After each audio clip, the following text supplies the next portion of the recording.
Heyo everybody, Haku here with my review of The Walking Dead Season 7, Episode 13. This one was titled Bury Me Here, but how can Morgan bury me here if here's not here? But either way, damn, I loved this episode. I really enjoyed it, and I would say, especially after the past 2 weeks, where the episodes have been there were some things that I liked, plenty of things I didn't like. Just not the strongest episodes the past 2 weeks, but just any time it's great to have an episode where there's pretty much nothing bad I have to say about it. I don't really think there were any objective flaws, nothing I really disliked personally, and those are the only two things that would be bad about an episode, but man, the character work was strong. And it's one thing when the character work is strong for a character, but it's a complete other thing when it's like what's going on with Morgan, where it's this path that the character's been on since Season 3, and we're just seeing more of that, and it's just really consistent and strong.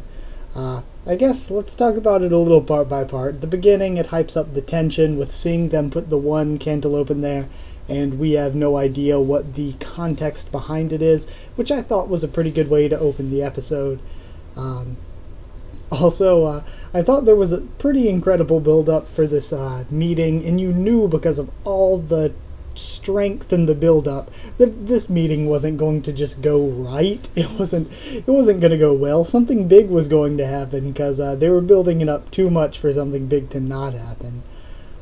Carol then makes her way, of course, to the kingdom and asks Morgan about Alexandria, and Morgan is real. He's like, yeah, whatever you said with Daryl, you're gonna have to talk to Daryl about that.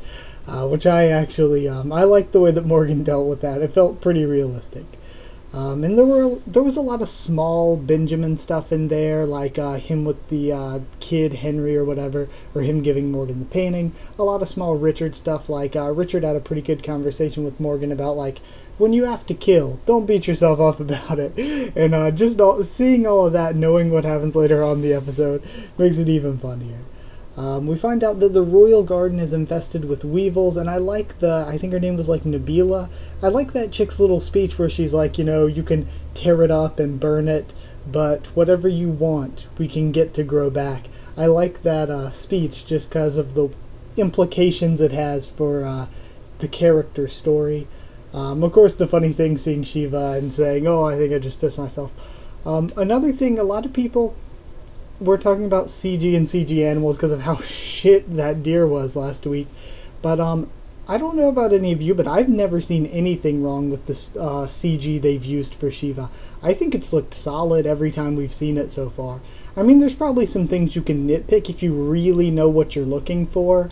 But at least for me, just the semi-casual, well, I'm making videos on it, so damn, I guess pretty invested viewer of the show. Just from my eyes, I've never seen anything wrong with the CG with Shiva. It's just that deer, for everyone watching that I've seen, was very apparently bad. It was very visibly not good.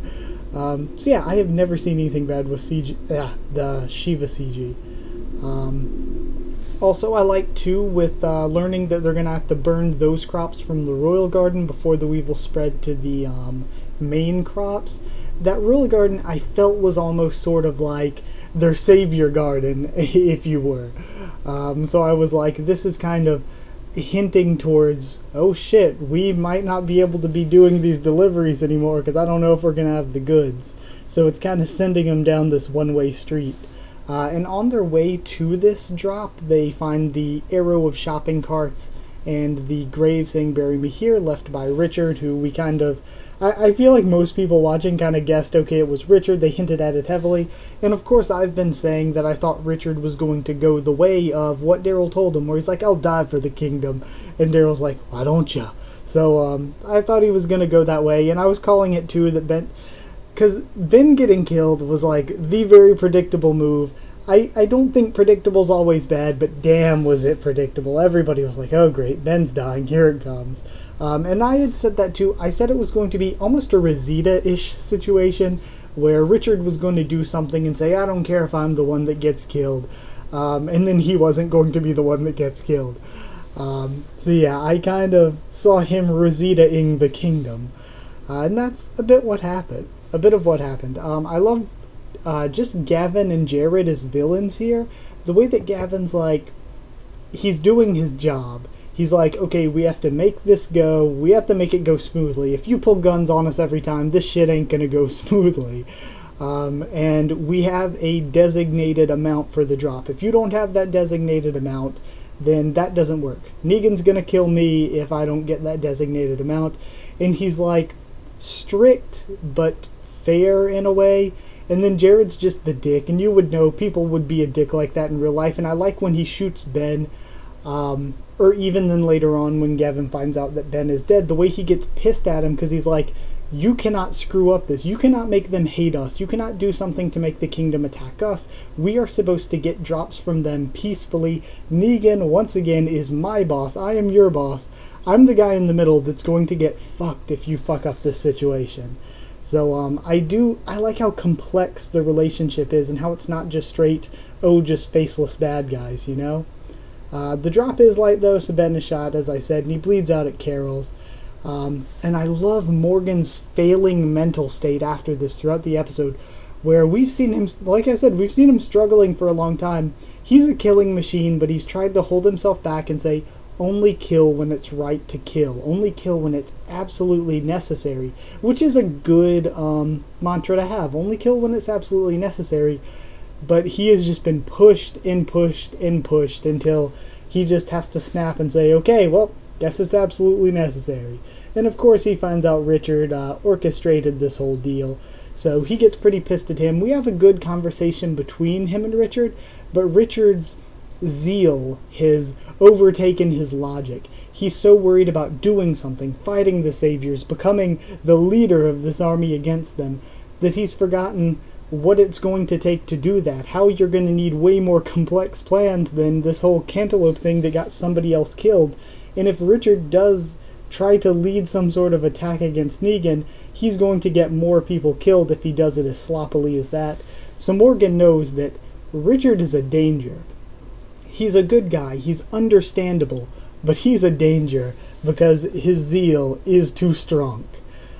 So then again, when they go to the second meeting, Gavin is great again. Morgan kills Richard, and I like the way he does this to gain the Savior's trust. And as viewers at the time, it's a little bit hard to tell if he's doing it to actually gain their trust and he's still on the whole all life is precious thing, or if he's doing it to gain their trust to kill them like Richard had said. And I like the way he did it. He killed Richard, used him as a martyr for this whole thing. Also, another issue that's sort of like the Michonne Shadow kills last episode, which I actually thought looked pretty nice. With him strangling him, I do not think they were trying to cut out gore or anything. I think the way they did it was even better, because I mean, it's one thing to see like the foam gurgling out of his mouth or him getting his head bashed into the ground, like physically seeing it, but I think it was almost more impactful to see Morgan's face, him trying to scratch at Morgan's face, and see what Morgan was going through killing him. And it was almost more visceral to me than seeing it, just hearing the noises and not being able to put a picture to that, I think maybe was more impactful. So I think that this was the right choice. I don't think it was censoring gore or anything. I think it was a good choice. Then once the Saviors leave, I love Morgan's speech where he is saying, he thought he could choose, and that's why Dwayne had to die, and he mistakes Benjamin for Dwayne, and just his mental state and the acting, so good. I freaking loved it. And just, it reminds me, because I'm pretty sure he said that to somebody else, like Rick or somebody before, about some other situation where they thought they had to choose, and that's why whoever died. So I like how that came around again. So then Morgan wipes out a bunch of walkers. He tells Carol, or he buries Richard, of course. He tells Carol about what happened at Alexandria. She got more emotional with Daryl not telling her than with Morgan actually telling her. But I still thought that was such a strong scene. And the way Morgan's like, okay, now I'm going to go hunt them down one by one. And Carol, then again, it shows that she's cleared her head a bit. And I like at the beginning where Morgan's like, did you find what you want? Is it too late? And now she's like, okay, you can go and not go. How she sort of found this even ground with herself, it seems. So she returns, of course, to prepare to fight at the kingdom. But first, her and her new mini family with the little kid and Ezekiel plant some crops, which is definitely more important than fighting right now. Because what's the point of fighting if your people can't actually eat? That's kind of a bigger necessity, a bigger danger than the fighting overall. Then yeah, that's the end. The end, Morgan just makes his staff into a spear, which is a really cool symbolic way to end things. So yeah, this episode, thought it was amazing build up and so much dynamic character work. There was really good character work for Morgan, of course, for Carol and Ezekiel as well. A lot of good character work for Richard. I really like that. And I'd even say Benjamin, like leading up to his death, had some good character work, and it helped everybody else. And Gavin and Jared, of course, are complex villains, and I like what we saw of them here. As acting, Lenny James just was incredible, like such a good actor. I also really like the actors for Richard and Gavin a lot. Those two I thought did really well, and I think the actor that portrays Ezekiel does great every time, and Carol wasn't in this episode as much, but of course Melissa McBride always does great. Then I thought the music was beautiful as well. So was the direction. The way they set everything up and edited and shot everything, I really like the way they did that. So yeah, in any complaints I had, any negatives for the episode, completely negligible, nothing big, nothing important.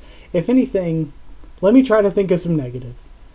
The only thing I'd really say is when Carol just pushes the stop sign easily into Skull. I mean, unless there's something about this virus that softens skull tissue or bone tissue in general, that doesn't make a whole ton of sense. But who really cares? Like I said, it's negligible. That's not even a real big part of the story overall. So yeah, I love this. I'm going to give it a perfect score. I would say it is my favorite episode since the premiere. I really liked the second episode of this season where we're first getting to meet the kingdom. I really liked the mid-season finale. I liked the episode as well with Tara finding Oceanside. I thought that was a good episode. But this one, definitely, I would say this one's my second favorite this season. So I'm giving it 10 cantaloupes out of 10. My poor man Ben gave his life for a cantaloupe. Poor man. But either way, hope you guys enjoyed the video. Like if you did like the video. Comment down there. Tell me what you thought of this episode. If you have anything you agreed or disagreed about. Yeah, just comment down there. Tell me what you thought of my thoughts. What you thought of the episode. Subscribe for more The Walking Dead. Both TV show and comics and a bunch of other stuff on the channel. Like a lot of other things on the channel. Follow on Twitter if you want. I guess I'll try to keep you updated there as best I can on stuff for the channel. That is it. So thank you once again for watching. And I'll see you all next time.